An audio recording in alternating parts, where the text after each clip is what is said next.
Well, what a pleasure. I'm now joined by the EAU's incoming Secretary General, Chris Chapple. Chris, welcome. Thank you very much. Thank you very much for taking time to talk to us. It's a great pleasure to speak to you. So, congratulations. Thank you. So, what's top of your list of agenda coming in? Well, the first thing I want to do is to get acquainted with what actually is going on in the association. I've got a very good idea, having worked in the association now for many years.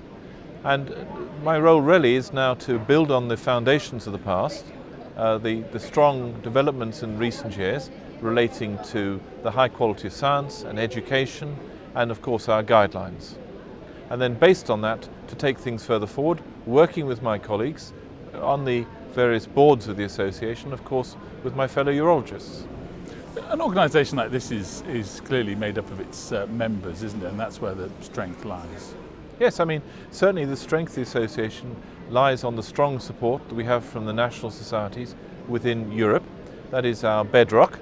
But also we get very strong support from colleagues internationally, and we're working very closely with our colleagues across the globe. And that's certainly a huge area for us to further develop.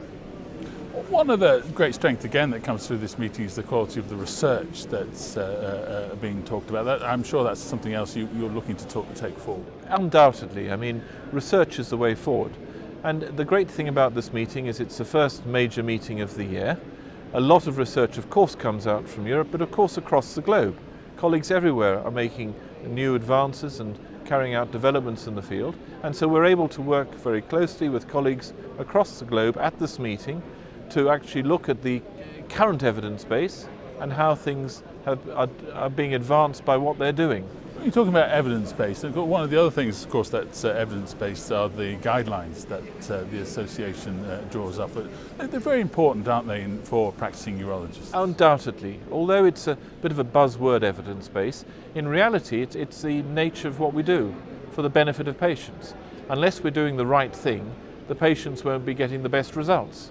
And so clearly having good guidelines which are based on the evidence but also pragmatic as they relate to clinical practice. So in other words, they're not judgmental in any way based on limitations due to finance or whatever else. They're just based on the evidence. Looking at the guidelines with that in mind, one can certainly see that we have the best guidelines in the world because they're the most comprehensive. They're updated every 1 to 2 years, and we've got a very active guidelines group supported by the new chairman, Professor James Endow, who are really making enormous inroads based on the foundations of his predecessors in the past. And we're very grateful for the number of urologists who contribute to these. How important is it that you work with other associations around the world who also set guidelines? It's absolutely essential.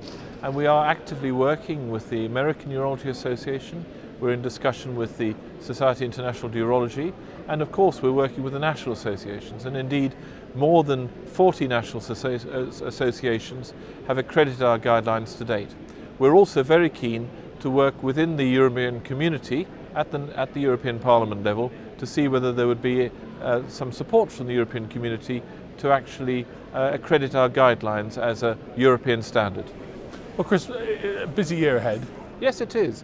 And there are a number of challenges. I mean, we see that the financial platform within academic urology and within practice of urology is changing, and the organisation needs to be receptive to these changes.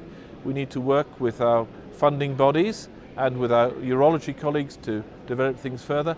And one of the key issues that I want to really stress over the next few years is to make it much easier for urologists to enter the society, to actually progress up it, because we need to build the successors to ourselves for the future.